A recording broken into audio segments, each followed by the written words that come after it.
There's an Italian fairy tale about a bunch of girls who just want to get away from men forever. It's called A Convent of Nuns and a Monastery of Monks. A girl named Jenny is the daughter of a tailor, and she's really beautiful and smart. She attends school every day, and there's this boy named Johnny who will not leave her alone. Finally, one day, she said to her girlfriends, "Shall we found a convent?" And they said, "Let's do." Jenny may be the daughter of a tailor, but the other girls are daughters of kings, knights, and noblemen, and they all tell their dads, "We're gonna leave and form a convent," and they're like, "You're crazy," and they're like, "We're doing it anyway." So they choose a site far from town. The rich girls get all kind of provisions from their families because they can't stop them, and even though she's lower class, they elect Jenny to be their abbess, their leader. Once Johnny realizes she's gone, he tells his friends, "You know what? I'm so sad without my love. I'm gonna establish a monastery. Let's all go be monks together." And they do. One day the girls run out of provisions, and Jenny, since it's her job to take care of her girls, looks out the window and sees this house with a light in it down the way. She sneaks inside, and there are 12 bowls of macaroni, and she takes them all because there's 12 girls that she's got to feed, brings them back, they all eat macaroni. Well, turns out, of course, this is the monastery, and they all wake up and realize someone took all their pasta. They elect one of them to stand guard the next night, but he falls asleep, and when Jenny comes back to steal more of their stuff, she takes grease and puts it all over his sleeping face just to mess with him,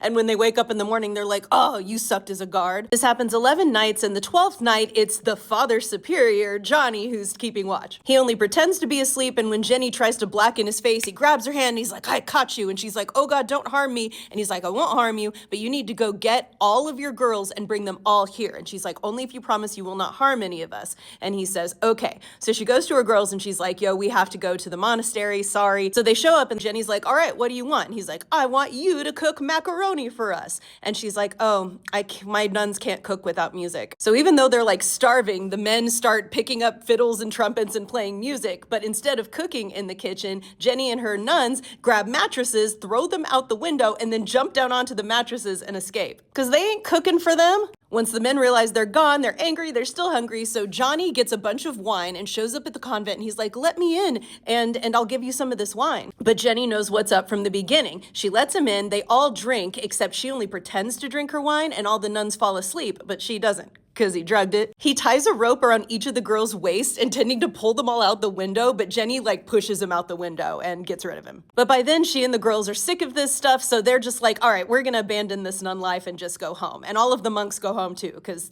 they need to eat. The rest of the story follows a tradition in most folklore where a woman gets the better of the man. He wants to marry her so he can punish her and legally kill her. She knows what's up, so she agrees to the marriage, but on their wedding night, she puts a life-size sugar doll in the bed instead of her. He comes in, he stabs it. Then he says, "There, Jenny, now I shall drink your blood." And he runs his tongue over the sword and tastes the sugar, and he says, "Oh no, you were so sweet, I shouldn't have killed you. I'm gonna stab myself." When she leaps out and says, "Don't, I'm alive," and then somehow they just live happily ever after. Because nothing says I love you like I tried to kill you and then immediately felt bad because your blood tasted good. But like I said, this happens a lot in folklore. With a sugar doll, a doll filled with honey. In a way, the girl is fooling the man again, but then they end up together and she ends up married to this horrible, stupid man. Because in most folklore, which is patriarchal, women can be really clever and get the best of men, but they always have to end up married to them and under their thumb. Because we have to protect social order. That's really what most fairy tales and folklore are about, continuing social order. And you can't just have a bunch of women living out there being nuns, making all their own choices, doing whatever they want like people. It would upset society and the patriarchy, and